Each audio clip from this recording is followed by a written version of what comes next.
Chewing gum and water bottle help solve a 1992 murder case.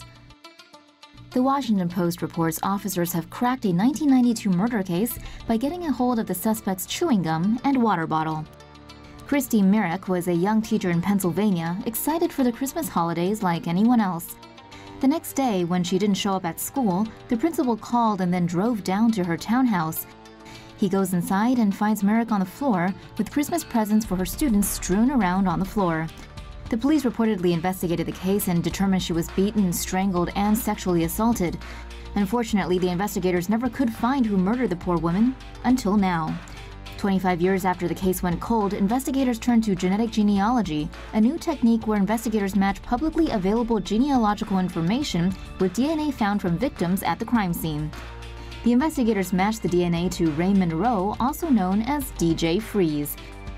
The Star reports that investigators then went on an undercover investigation and collected a piece of Rowe's chewing gum as well as a used water bottle.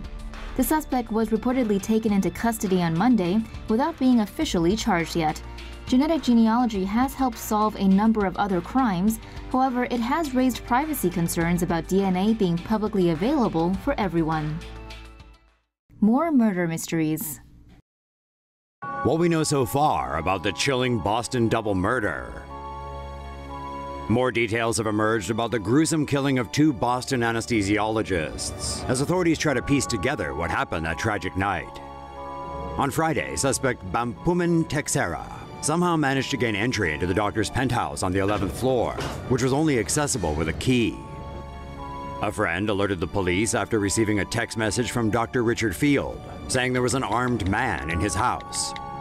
Officers arrived to find a set of keys on the floor outside the apartment and used it to open the door when no one responded to their knocks. Inside, they encountered the suspect in a darkened hallway and opened fire, hitting him in the left hand, abdomen, and leg. As he was apprehended, Texeria warned police of another person in the building who was armed. A SWAT team swept and secured the building, but found no one else. Inside the apartment, Field and his fiancée, Dr. Lino Bolanos, were found dead with their hands bound. The couple's throats had been slit. Police recovered a black backpack filled with jewelry from the premises, as well as a replica or BB gun and a knife. The apartment walls were found splattered with blood, and investigators later said photos of the couple had been cut up and a message of retribution scrawled on a wall. Texera is in the hospital for his injuries, but was arraigned on Monday on 2 counts of murder. It's still unclear what his motive was for the killings. Trio charged 3 years after Savannah State student murder. Police have charged 3 suspects in relation to the shooting of Rebecca Foley, a Georgia College student who was killed 3 years ago. Rebecca Foley, a Savannah State University student, was shot dead when driving home after getting her nails done on the evening of January 21, 2013. She was shot near her apartment at Colonial Village at Marsh Cove. A single bullet was fired through the rear driver's side window. Foley was struck by the bullet and killed. 3 years later, a grand jury this week indicted Kevin Leonard Smith, Roderick Des Moines Parrish, and Jordan Lamar Campbell in relation to the shooting. NBC News reports that the men have been charged with malice murder, felony murder, aggravated assault, and weapons possession during the commission of a felony. 4 victims of New Britain serial killer found behind shopping mall. New evidence has been uncovered in the case of the mysterious New Britain serial killer, as the partial remains of 4 new victims have been found in the same secluded area as the bodies of 3 other women that were discovered back in 2007. Police have a suspect in custody but have yet to release the name or any other details. They believe there is no longer a threat to the public because the suspect was taken into custody earlier on unrelated charges. Authorities in the Hartford, Connecticut suburb have scoured the forested area behind the strip mall looking for clues and evidence to reveal the identity of a serial killer that they believe is responsible for the murder of at least 7 women. 4 of the 7 victims have been identified using forensic evidence. The partial remains of Diane Cusack, Joyvaline Martinez, and Mary Jane Maynard were discovered by authorities in 2007. And of the 4 most recently discovered victims, only the body of Melanie Ruth Camellini has been positively identified. Since the Greater New Britain Serial Killer Task Force found the remains of the 3 women in 2007, they have searched the area every year in an effort to turn up new evidence in the case. If all of the victims were murdered by the same person, it would be the most prolific serial killer case in Connecticut since Michael Ross, also known as the Roadside Strangler, who was executed in 2005 for murdering 4 young women and admitting to 4 other homicides. Washington, D.C. quadruple murder suspect did not act alone.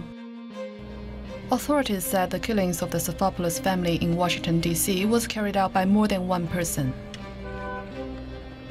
Police said that the deceased Sofopoulos family were targeted by the suspect Darren Dillon Wind and others and were held captive for more than 19 hours for a $40,000 ransom. The affidavit states that an assistant received a call from Mr. Sofopoulos on the morning of May 14th that instructed him to pick up a package and deliver it to the D.C. house. The assistant said Mr. Sofopoulos told him to put the package, which contained 2 bundles of money, inside a red car parked in the garage at the family home. The affidavit says the 4 victims were killed after the money was delivered. Wind's DNA was found on pizza left in the family home. Police also found a fingerprint on a water bottle at the house and were seeking to compare it with Wind's fingerprints. The suspect, Darren Dillon Wind, charged with first-degree murder, was arrested on Thursday night after a 2-day manhunt. Missing woman found dead in Iceland. A young woman whose disappearance sparked a huge search that gripped the tiny nation of Iceland has been found dead. 8 days after she went missing in Reykjavik, the body of 20-year-old Birna Brandesdottir was found on Sunday on a beach, some 60 kilometers southwest of Iceland's capital. Nearly 800 volunteers joined 700 rescue workers in a massive search for the young woman, which covered 700 kilometers of coastline and road.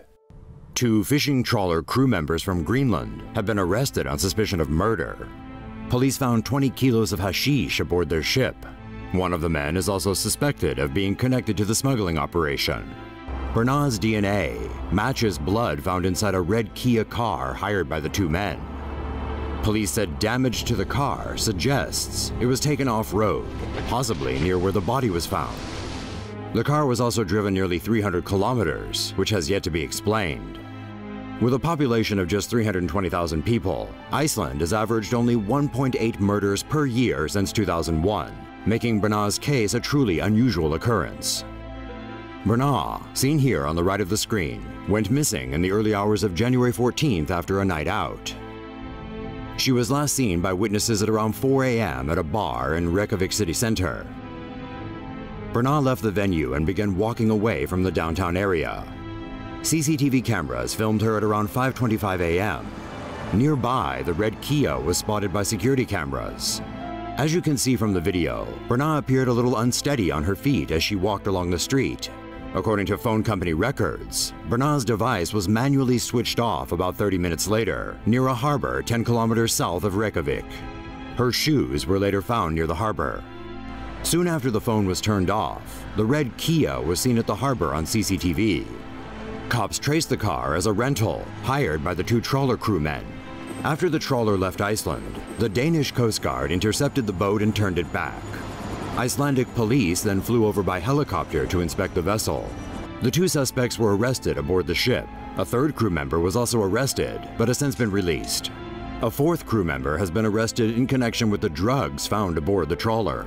In Iceland, 20 keys of hash could be worth up to $2 million. The 2 murder suspects are being held in solitary confinement. The cops have told the men that Birna's blood was found in the red Kia, but haven't yet let them know that they've found her body. As Iceland mourns the death of Birna Brandesdottir, the police investigation continues. Murder mystery grips Italy. When the body of an Asian woman washed up in the Italian port of Rimini over the weekend, investigators thought they'd finally moved a step closer to solving a murder. The remains were found inside a blue suitcase floating in the sea. At first glance, the woman matched the description of a 36-year-old Chinese lady who went missing from a cruise ship earlier this year. Angie Lee has not been seen since February, when she disappeared from a family cruise vacation. Before her disappearance, Lee was married to 45-year-old German IT consultant Daniel Belling, and they lived in Ireland with their 2 sons aged 6 and 4. The family boarded the 11-day cruise on February 9th at a port near Rome, bound for Malta, Greece, and Cyprus. The next day, the owner of a souvenir shop in Genoa said she saw Belling shout at Lee for wearing garish sandals, then hand her a pair of sneakers. The witness said Lee seemed shaken by the incident. She hasn't been seen since. Belling and the children ate alone for the rest of the trip. He even told staff not to make up the fold-out bed in their cabin, as the family were all sleeping together in one bed. The cruise ended on February 20th. Later that day, Belling was arrested at the airport in Rome when he tried to fly home with the kids. He hadn't told anyone his wife was missing. Belling told investigators he thought Lee may have gone to Ireland or even back to China, claiming she'd done it before and often threatened to leave him. Lee's parents say she is not in China. Belling is being held by Italian investigators, so when the body in the suitcase showed up in Rimini, the cops thought they'd got their man. But the woman was 5 inches taller than Lee, had longer hair, and was much thinner. It was an Asian woman, all right, but it wasn't her. So now Italy has 2 mysteries to solve, and no one is any closer to finding out what happened to Angie Lee.